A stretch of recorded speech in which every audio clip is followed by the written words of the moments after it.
গভীর রাত, নিস্তব্ধ চরাচর, নিশ্চিদ্র আধারে ঢাকা। মহান আল্লাহর নবী জাতির পিতা হযরত ইব্রাহিম আলাইহিসসালাম গভীর নিদ্রায় মগ্ন। এমন সময় তিনি স্বপ্নে দেখলেন এক ঐশী নির্দেশ, হে ইব্রাহিম, তুমি কোরবানি করো। স্বপ্ন দেখে জেগে উঠলেন নবী ইব্রাহিম আলাইহিসসালাম। পরদিন সকালে আল্লাহর সন্তুষ্টির আশায় তিনি 100 উট কোরবানি করলেন। কিন্তু পরের রাতও সেই একই স্বপ্ন, একই দৈববাণী, হে ইব্রাহিম, তুমি কোরবানি করো। নবী ইব্রাহিম আলাইহিসসালাম পরদিন আবারও 100 উট আল্লাহর নামে উৎসর্গ করলেন। তবু তার মনে হলো সর্বশক্তিমান আল্লাহ রাব্বুল আলামিনের দরবারে তার এই কোরবানির জন্য পুরোপুরি কবুল হচ্ছে না।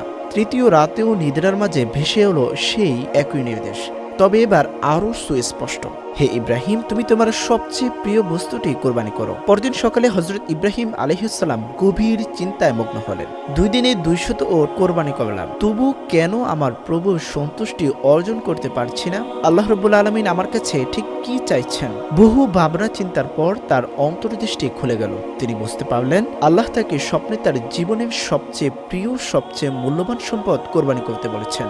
86 বছর বয়সে পাওয়া তার নয়নের মণি, তার প্রাণাধিক প্রিয় পুত্র হযরত ইসমাইল আলাইহিসসালাম ছাড়া আর কেই বা হতে পারে সেই প্রিয়তম বস্তু? বার্ধক্যে পাওয়া এই সন্তান তার বংশের প্রদীপ, তার হৃদয়ের সমস্ত ভালোবাসা দিয়ে গড়া। কিন্তু স্বয়ং আল্লাহ রাব্বুল আলামিন এই কলিজার টুকরা সন্তানকে কোরবানির নির্দেশ দিলেন। নবী ইব্রাহিম আলাইহিসসালাম বিন্দুমাত্র দ্বিধা করলেন না। দৃঢ় কণ্ঠে তিনি নিজেকে বললেন, যদি আল্লাহর ইচ্ছাই হয় আমার ইসমাইলকে কোরবানি করা, তবে আমি এক চুলও পিছপা হব না। আল্লাহর ভালোবাসার সামনে পৃথিবীর কোনো কিছুই আমার কাছে বাধা হয়ে দাঁড়াতে পারবে না। তিনি তার প্রাণপ্রিয় পুত্র ইসমাইলকে ডেকে বললেন, হে আমার স্নেহের বৎস, তুমি গোসল সেরে সুন্দর পোশাকে প্রস্তুত হও, আমি তোমাকে এক বিশেষ দাওয়াতে নিয়ে যাব। হযরত ইসমাইল আলাইহিসসালাম ছোটবেলা থেকেই পিতার সান্নিধ্য থেকে কিছুটা দূরে ছিলেন, তাই পিতার সঙ্গে দাওয়াতে যাওয়ার কথা শুনে তার কচিমন আনন্দে নেচে উঠল। তিনি ছুটে গেলেন মা হযরত হাজরা আলাইহিসসালামের কাছে। আম্মাজান, আপনি শুনছেন? আব্বাজান আমাকে দাওয়াতে নিয়ে যাবেন, তাড়াতাড়ি আমাকে গোসল করিয়ে সুন্দর পোশাক পরিয়ে দিন, আমার যে আর তর সইছে না। হযরত হাজরা আলাইহিসসালাম কিছুটা বিস্মিত হয়ে জিজ্ঞাসা করলেন, সত্যিই কি তিনি তোমাকে দাওয়াতে নিয়ে যাবেন? ইসমাইল আলাইহিসসালাম বললেন, আপনি আব্বাজানকে জিজ্ঞাসা করেই দেখুন না।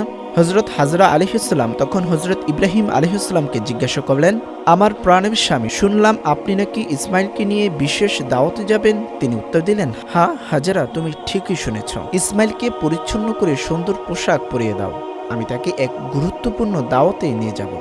প্রিয় দর্শক, এখানে অনেকেই হয়তো ভাবেন হযরত ইব্রাহিম আলাইহিসসালাম নবী হয়েও কেন সত্য গোপন করলেন? কিন্তু গভীরভাবে উপলব্ধি করলে দেখা যায় তিনি মিথ্যার আশ্রয় নেননি। তিনি তো সত্যিই ইসমাইলকে আল্লাহর মহান দাওয়াতেই নিয়ে যাচ্ছিলেন, আত্মত্যাগের এক চূড়ান্ত দাওয়াতে। মাতা হযরত হাজরা আলাইহিসসালাম ইসমাইলকে গোসল করিয়ে সুন্দরতম পোশাকে সাজিয়ে তার স্বামীর হাতে তুলে দিলেন। তিনি বললেন, হে আমার প্রাণের স্বামী, ইসমাইলকে আমি নিজে লালন পালন করেছি, এক মুহূর্তের জন্য চোখের আড়াল করেনি। আপনি তাকে সবসময় দৃষ্টিতে রাখবেন, যতক্ষণ না আপনারা ফিরে আসেন আমার প্রাণ আকুল হয়ে থাকবে। এই কথা শুনে হযরত ইব্রাহিম আলাইহিসসালামের বুকে যেন বেদনায় জ্বর বয়ে গেল। কিন্তু আল্লাহর মহব্বতের কাছে সকল আবেগ তুচ্ছ। চোখে জমে ওঠা অশ্রু তিনি সযত্নে গোপন করলেন। এরপর তিনি পুত্র ইসমাইল আলাইহিসসালামকে নিয়ে মিনার পাহাড়ের দিকে রওনা হলেন। পথিমধ্যে অভিশপ্ত ইবলিস শয়তান দেখল হযরত ইব্রাহিম আলাইহিসসালাম আল্লাহর নির্দেশ পালনে তার একমাত্র পুত্রকে কোরবানি করতে দৃঢ় প্রতিজ্ঞ। ইবলিশের অন্তরে জ্বালা শুরু হলো। সে ভাবল, আমি আদম সন্তানের কারণে জান্নাত থেকে বিতাড়িত, অর্থাৎ আমি জাহান্নামী, আর এই ইব্রাহিম আল্লাহর প্রিয়পাত্র হবে, এ আমি কিছুতেই হতে দেব না। সে তার চিরন্তন ষড়যন্ত্র শুরু করল। প্রথমে সে হযরত হাজরা আলাইহিসসালামের কাছে একজন ভালো মানুষের বেশে গিয়ে বলল, হে হাজরা, তুমি কি জানো ইব্রাহিম তোমার নয়নের মণিকে কোথায় নিয়ে যাচ্ছে? হযরত হাজরা আলাইহিসসালাম বললেন, কেন? তিনি তো তাকে দাওয়াতে নিয়ে যাচ্ছেন। ইবলিশ বলল, তোমার স্বামী তোমাকে ধোঁকা দিয়েছে, সে ইসমাইলকে মিনার পাহাড়ে নির্জন স্থানে নিয়ে গিয়ে জবাই করবে। হযরত হাজরা আলাইহিসসালাম তেজস্বী কণ্ঠে গর্জে উঠলেন, আমার স্বামী আল্লাহর নবী, তিনি কখনো আমাকে ধোঁকা দিতে পারেন না। তুই কে রে অভিশপ্ত? কেন আমার স্বামীর বিরুদ্ধে এই জঘন্য মিথ্যা রটাচ্ছিস? এখনই আমার সম্মুখ থেকে দূর হ। ইবলিস পুনরায় প্ররোচনা দিয়ে বলল, যখন দেখবে ইব্রাহিম তোমার সন্তানকে সত্যিই জবাই করছে তখন বুঝবে। হযরত হাজরা আলাইহিসসালাম বললেন, যদি স্বয়ং আল্লাহ আমার ইসমাইলকে তার পথে কোরবানি হিসেবে কবুল করেন, তবে এর চেয়ে বড় সৌভাগ্য আমার জন্য আর কি হতে পারে? আল্লাহ যদি আমাকে হাজারো সন্তান দেন আর সবাইকে তার পথে উৎসর্গ করতে বলেন, আমি হাজরা এক মুহূর্ত দ্বিধা করব না। দূর হ শয়তান। এই বলে হযরত হাজরা আলাইহিসসালাম শয়তানকে পাথর নিক্ষেপ করলেন। ইবলিস হযরত হাজরা আলাইহিস সালামের কাছে ব্যর্থ হয়ে এবার হযরত ইসমাইল আলাইহিস সালামের কাছে গেল। তিনি তখন পিতার অনুসরণ করছিলেন। ইবলিস তাকে ডেকে বলল, হে বালক ইসমাইল, তুমি কি জানো তোমার পিতা তোমাকে কোথায় নিয়ে যাচ্ছেন? ইসমাইল আলাইহিস সালাম বললেন, কেন? তিনি আমাকে দাওয়াতে নিয়ে যাচ্ছেন। ইবলিস বলল, তোমার পিতা তোমাকে ধোঁকা দিয়েছেন। তিনি তোমাকে মিনার পাহাড়ের কাছে নিয়ে জবাই করবেন, আর এই নির্দেশ নাকি স্বয়ং আল্লাহই তাকে দিয়েছেন। বালক ইসমাইল আলাইহিস সালাম বিস্ময়ে ভাবলেন, আমার পিতা আমাকে জবাই করবেন? আমি যে তার একমাত্র সন্তান, কতদিন পর তিনি আমার সঙ্গে এতটা সময় কাটাচ্ছেন। ইবলিস বলল, হ্যাঁ, তোমার পিতা আল্লাহর নির্দেশ পালন করতে গিয়ে তোমাকেই জবাই করবেন। হযরত ইসমাইল আলাইহিস সালাম দৃঢ়তার সাথে বললেন, যদি মহান আল্লাহ আমাকে তার পথে কোরবানি হিসেবে কবুল করেন, তবে এর চেয়ে বড় সৌভাগ্য আমার জন্য আর কি হতে পারে? তুই অভিশপ্ত শয়তান, আমি আল্লাহর কাছে তোর কুমন্ত্রণা থেকে আশ্রয় চাই, দূর হ। এই বলে বালক ইসমাইল আলাইহিস সালাম অভিশপ্ত ইবলিসের দিকে পাথর ছুঁড়ে মারলেন।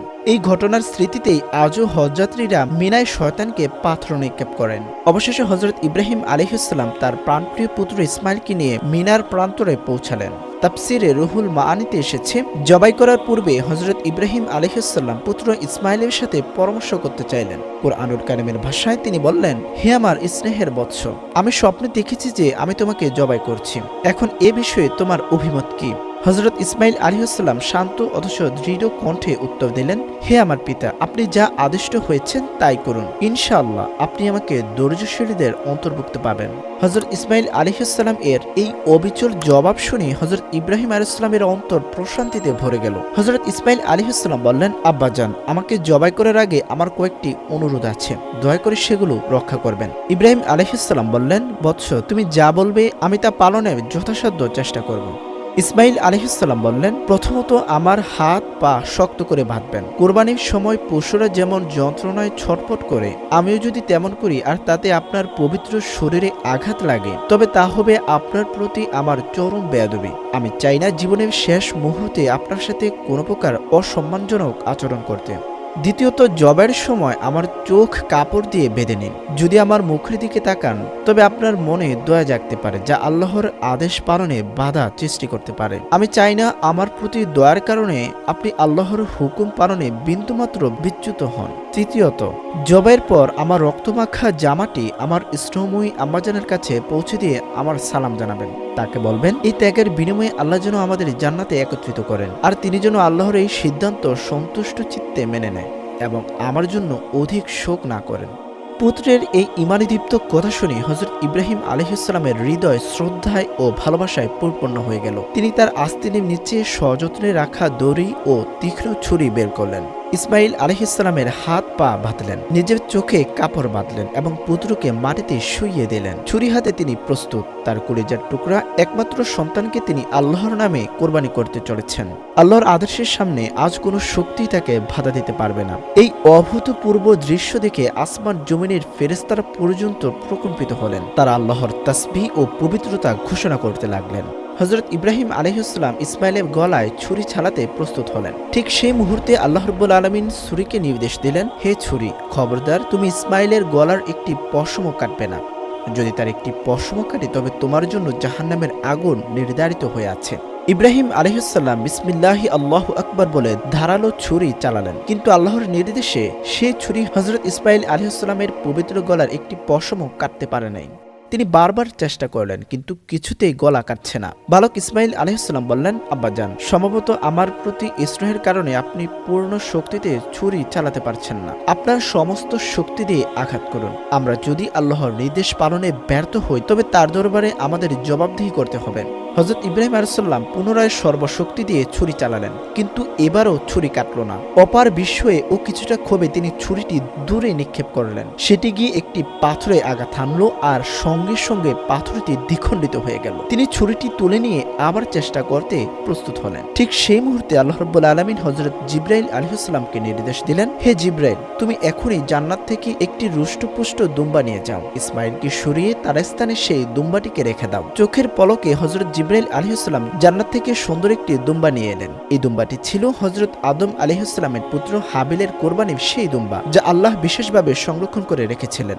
জিবরাইল আলাইহিস সালাম দ্রুত ইসমাইল আলাইহিস সালামকে সরিয়ে দিয়ে ছুরির নিচে সেই জান্নাতি দুম্বাটি রেখে দিলেন। হযরত ইব্রাহিম আলাইহিস সালাম পুনরায় ছুরি চালালেন, আর আল্লাহর নামে দুম্বাটি কোরবানি হয়ে গেল।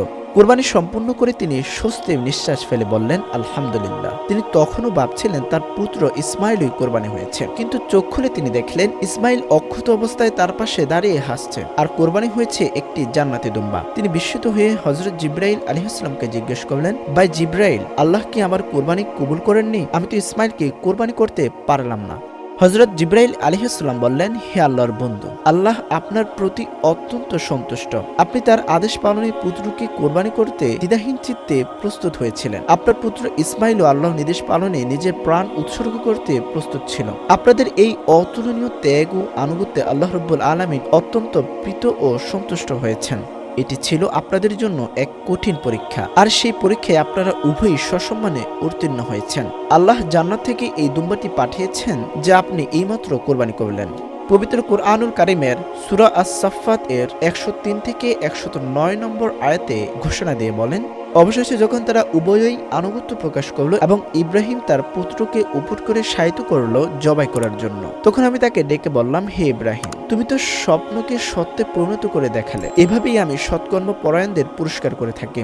নিশ্চয়ই এটি ছিল সুস্পষ্ট পরীক্ষা, আর আমি তার পরিবর্তে জবাই করার জন্য দিলাম এক মহান যন্ত্র। আমি পরবর্তীদের জন্য স্মরণে করে রাখলাম।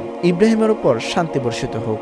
প্রিয় দর্শক, এই ছিল হযরত ইব্রাহিম আলাইহিসসালাম ও হযরত ইসমাইল আলাইহিসসালামের আল্লাহর প্রতি ভালোবাসা, আত্মত্যাগ ও আনুগত্যের এক অমর কাহিনী। এই ঘটনা আমাদের শিক্ষা দেয় কিভাবে আল্লাহর সন্তুষ্টির জন্য নিজের সবচেয়ে প্রিয় বস্তুকেও উৎসর্গ করা যায়। আল্লাহ রাব্বুল আলামিন আমাদের সবাইকে তাদের এই ত্যাগ, তিতিক্ষা ও আল্লাহর প্রেম থেকে শিক্ষা গ্রহণ করার এবং নিজেদের জীবনে তা প্রতিফলিত করার তৌফিক দান করুন। আমিন।